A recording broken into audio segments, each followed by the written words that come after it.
Special stock market के beginners course में आपका स्वागत है। The limitations of technical analysis. Technical analysis is a method of evaluating securities by analyzing statistics generated by market activity, such as past prices and volume.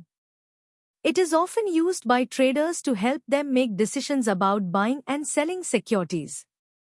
However, there are several limitations to using technical analysis that investors should be aware of. Technical analysis is based on the assumption that market trends, which are derived from past prices and volume data, will continue into the future. This is not always the case, as market conditions can change quickly and unexpectedly, leading to sudden shifts in trends.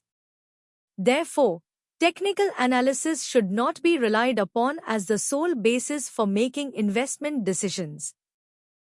Technical analysis is a backward-looking tool, meaning that it only considers past market data. This means that it does not take into account any external factors, such as economic news or global events, that may affect the market in the future. As a result, technical analysis may not provide a complete picture of the market, and investors should consider other factors before making investment decisions.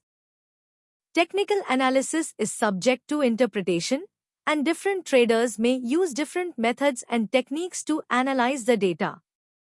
This can lead to different conclusions being drawn from the same data, which can be confusing and misleading for investors.